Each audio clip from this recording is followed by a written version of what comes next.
देश विदेश की तमाम सभी बड़ी खबरें देखने के लिए आप मेरे साथ वीडियो के अंत तक बने रहिए। देश की राजनीति के वो सभी बयान जो सभी चर्चा में हैं, जिनसे देश का माहौल गरमाया हुआ है।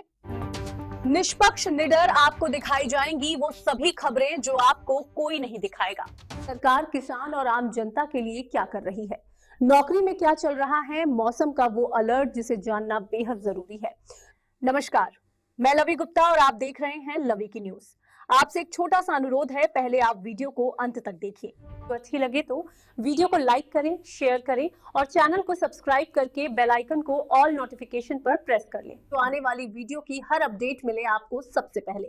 बहरहाल आगे आपकी मर्जी। चलिए आज की पहली बड़ी खबर आ रही है पश्चिम बंगाल से जुड़ी। पश्चिम बंगाल में घुसपैठियों को लेकर आम जनता से एक शख्स का कहना है, अब तो बंगाल में सरकार बीजेपी की बन गई है। सुनिए आगे क्या कुछ कह रहे हैं। घुसपैठियों की संख्या भी तो बताइए। एक बहुत बड़े चैनल की नाविका कुमार है ना पत्रकार, जब उन्होंने अमित शाह से पूछा कि बताइए कितने घुसपैठिए निकले, क्यों जानना है आपको, बताइए उनकी गिनती कितनी थी, क्या करेंगे आप जान के। अरे भाई निकल गए, अरे भाई बताओ तो सही कितने निकले, कितने निकाले ये तो बताओ, आप गिनती तो बताओ। बड़ी खबर आ रही है बिहार से, जहां पर छात्र धरना प्रदर्शन कर रहे थे, लेकिन प्रशासन ने उन पर बिना कसूर के ही लाठियां बरसाई। सुनिए छात्रों का क्या कहना है। क्या हुआ आप लोग के साथ? ये लोकतंत्र की सरकार नहीं है, छात्रों पर बदसलूकी किया जाता है और मारा जाता है। ठीक से अपना हक मांगने के लिए मार खा रहे हैं हम लोग, अपना हक मांगने के लिए 4 साल से ये बिना बात के मारा है, बिना बात के, बिना कसूर के मारा है, बिना हाथ में मारा, यहाँ पे मारा, तैयारी करे इसे मारा है, कस के मारा है। उत्तर प्रदेश के मुख्यमंत्री योगी आदित्यनाथ को पश्चिम बंगाल के हिंदुओं ने कहा, योगी कोई समझदार मुख्यमंत्री नहीं, योगी मूर्ख मुख्यमंत्री हैं। सुनिए आगे क्या कुछ कहा है बंगाल के लोगों ने और किस बात को लेकर कहा है। जो बोला था तुम खून दो हम फ्रीडम देंगे, वो बोला विवेकानंद बोला था। ये कौन बोला था? नेताजी सुभाष चंद्र। तो मूर्ख है, तो गंवार है। सूबे के मुख्यमंत्री है, उत्तर प्रदेश मुख्यमंत्री है तो क्या हुआ? अनपढ़ गंवार चुन कर भेजा। नेताजी का नाम सुना है, सुभाष चंद्र बोस का नाम सुना है। हरियाणा के गुरुग्राम में एक जनसभा को संबोधित करते हुए कांग्रेस के नेता राहुल गांधी जी ने भरे मंच से प्रधानमंत्री नरेंद्र मोदी जी को दिया है खुला चैलेंज। क्या कह रहे हैं राहुल गांधी जी? और सीधी सी बात है, हम नरेंद्र मोदी से, ईडी से, सीबीआई से, इनकम टैक्स डिपार्टमेंट से डरते नहीं। कर लो जो करना है, कोई फर्क नहीं पड़ता। हम कांग्रेस पार्टी, आप लिख के ले लो, कांग्रेस पार्टी नरेंद्र मोदी को हराएगी और फिर देखना हम क्या कार्रवाई करते हैं। वहीं बड़ी खबर आ रही है उत्तर प्रदेश से, जहां उत्तर प्रदेश के पूर्व मुख्यमंत्री अखिलेश यादव जी ने महाराणा प्रताप जी की जयंती पर एक बड़ा ऐलान कर दिया है। चलिए उन्हीं से सुनते हैं क्या कह रहे हैं अखिलेश यादव जी। महाराणा प्रताप जी की भी भव्य और बहुत सुंदर प्रतिमा, जिसमें चेतक भी होगा और भाला सोने का होगा, उसको सम्मान देने का काम हम लोग करेंगे। समाजवादियों ने कभी भेदभाव नहीं किया। पश्चिम बंगाल के बीजेपी के नए मुख्यमंत्री सुवेंदु अधिकारी की शपथ के बाद कन्हैया कुमार ने एक बड़ा सवाल उठाया है। सुनिएगा। आज एक नारा लगाया जाता है, कहा जाता है राज तिलक की करो तैयारी। अरे डेमोक्रेसी में राज तिलक कब से होने लगा रे?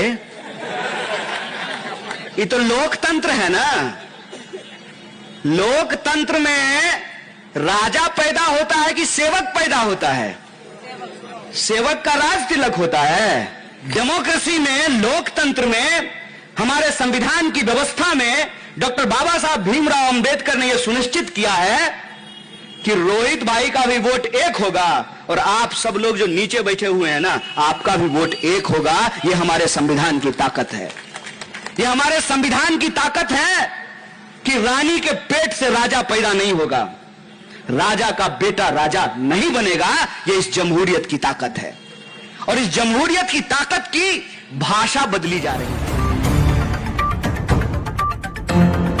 वहीं कांग्रेस पार्टी की महिला नेता सुप्रिया श्रीनेत जी ने उन्होंने कहा है बीजेपी के नेता विकसित भारत की बात करते हैं और सुनिए आगे क्या कुछ कह रही हैं सुप्रिया श्रीनेत जी। दिन रात सोते जागते उठते बैठते चलते फिरते आपको विकसित भारत की बात बताई जाती है। तो विकसित भारत कैसे बनेगा और उसके लिए दो सबसे ज्यादा जरूरी चीजें क्या हैं? अच्छी शिक्षा और अच्छी स्वास्थ्य व्यवस्था। लेकिन ये फर्जी डिग्री वाले शिक्षा का महत्व नहीं समझते हैं और इसीलिए इनके राज्य में शिक्षा व्यवस्था बदहाल हो चुकी है। कुछ आंकड़े सुनिएगा। आज इस देश में 1,19,000 से ज्यादा ऐसे सरकारी स्कूल हैं जहां पर बिजली का कनेक्शन नहीं है, न पंखा है, न लाइट है और उसके बिना बच्चे जाड़ा गर्मी बरसात पढ़ने को मजबूर हैं। 99,000 के आसपास ऐसे स्कूल्स हैं जहां पर लड़कियों के लिए टॉयलेट नहीं है अलग से। तो जब लड़कियां बड़ी हो जाती हैं, उनको प्राइवेसी चाहिए, पीरियड्स होने लगते हैं, तो वो टॉयलेट कहां जाए? वो स्कूल आना छोड़ देती हैं। 61,000 से ज्यादा ऐसे स्कूल हैं जहां पर लड़कियों के लिए तो छोड़िए, लड़कों के लिए भी एक भी टॉयलेट नहीं है, एक भी टॉयलेट ही नहीं है स्कूल में। 14,505 से ज्यादा ऐसे सरकारी स्कूल हैं जहां पर पीने वाले पानी की व्यवस्था नहीं है। तो बच्चे स्कूल तो पहुंच गए किसी तरह से पढ़ने, अब वो पानी कहां पिएंगे ये उनके ऊपर छोड़ दिया जाता है। अरे यही नहीं, 1,04,000 से ज्यादा ऐसे सरकारी स्कूल हैं जहां पर पूरे स्कूल में सिर्फ एक टीचर है, इर्रिस्पेक्टिव कितने क्लासेस हो। क्या आप ये जानते हैं कि 2014 के बाद से अभी तक 94,000 से ज्यादा सरकारी स्कूल बंद हो गए हैं? क्या आप ये जानते हैं कि 2005 में सरकारी स्कूल में एनरोलमेंट रेट 71% होता था, जो 2025 में घटकर करीब करीब 49% रह गया है? लेकिन मोदी जी इन सब बातों पे चर्चा क्यों करेंगे? आप मजबूर होकर इस खस्ताहाल व्यवस्था को देखकर अपने बच्चों को प्राइवेट स्कूल भेजने को मजबूर हैं, जहां पर वो मनमानी फीस लेते हैं, हर तरह के पैसे की उगाही होती है और अगर आप पैसा ना दे पाइए तो आपको किस तरह से बेइज्जत किया जाता है, ये वीडियो तो तमाम आते रहते हैं। पर मोदी जी ये शिक्षा पर चर्चा करके अपना वक्त क्यों बर्बाद करेंगे? उनको कौन सा आपके बच्चों के भविष्य को संवार कर चुनाव जीतना है? उनको तो हिंदू मुसलमान करना है और उनकी जेब में चुनाव आयोग है, वो जहां चाहे वहां का चुनाव जीत सकते हैं। आज से 10 साल पहले जिस पर प्रदेश के प्रधानमंत्री ने भ्रष्टाचार के आरोप लगाए थे, आज उसको ही प्रधानमंत्री नरेंद्र मोदी जी ने मुख्यमंत्री की शपथ ग्रहण करवा दी। सुनिए इस पर अरविंद केजरीवाल जी क्या कुछ कह रहे हैं। इनका मकसद कोई काला पैसा ढूंढना है, मनी लॉन्ड्रिंग ढूंढना नहीं है। आज से 10 साल पहले प्रधानमंत्री जी ने खुद अपने भाषण में शुवेंदु अधिकारी के खिलाफ भ्रष्टाचार के आरोप लगाए थे, संगीन आरोप लगाए थे। कोई देश का प्रधानमंत्री अगर किसी के खिलाफ संगीन आरोप लगाए तो छोटी बात नहीं है। ऐरे गहरे ने आरोप नहीं लगाए थे, बीजेपी के किसी स्पोक्सपर्सन ने आरोप नहीं लगाए थे, बीजेपी के किसी छोटे नेता ने। प्रधानमंत्री, भारत के प्रधानमंत्री ने शुवेंदु अधिकारी के खिलाफ आरोप लगाए थे। आज प्रधानमंत्री जी खुद उन्हें सीएम की शपथ दिला के आए हैं अपने हाथ से। अमित शाह जी ने हेमंत बिश्व शर्मा के खिलाफ भ्रष्टाचार के संगीन आरोप लगाए थे, उसको इन्होंने असम का मुख्यमंत्री बना दिया। अजीत पवार के खिलाफ प्रधानमंत्री जी ने खुद भ्रष्टाचार के आरोप लगाए थे, उसके 6 दिन के अंदर उसको महाराष्ट्र का उप मुख्यमंत्री बना दिया। शुवेंदु अधिकारी के खिलाफ ईडी नहीं जाएगी, ईडी संजीव अरोड़ा के खिलाफ जाएगी। हेमंत बिश्व शर्मा के खिल को गिरफ्तार नहीं किया जाएगा, गिरफ्तार केजरीवाल को किया जाएगा। अजीत पवार को गिरफ्तार नहीं किया जाएगा, गिरफ्तार मनीष सिसोदिया। क्यों? उन्होंने सबने बीजेपी ज्वाइन कर ली। तो इनका मकसद देश से भ्रष्टाचार दूर करना नहीं है, इनका मकसद मनी लॉन्ड्रिंग रोकना नहीं है, इनका मकसद केवल और केवल दूसरी पार्टियों के नेताओं को तोड़ के बीजेपी में शामिल करना।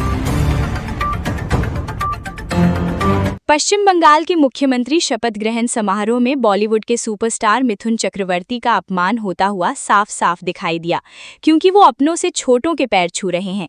यहाँ तक कि योगी 53 साल के हैं और मिथुन चक्रवर्ती 75 साल के। देखिए जरा। Given by everyone present here today. কিন্তু আদতে তিনি আমাদেরই দাদা, আমাদের এই পশ্চিমবঙ্গের দাদা।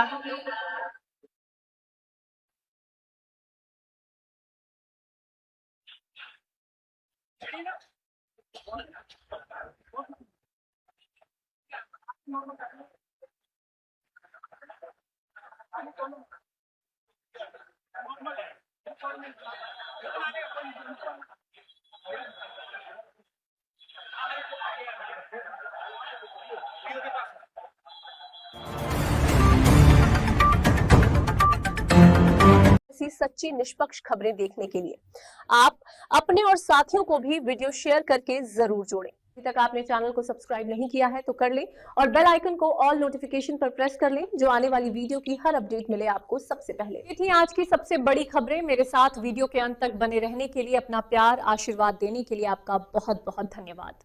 मैं लवी गुप्ता और आप देख रहे थे लवी की न्यूज।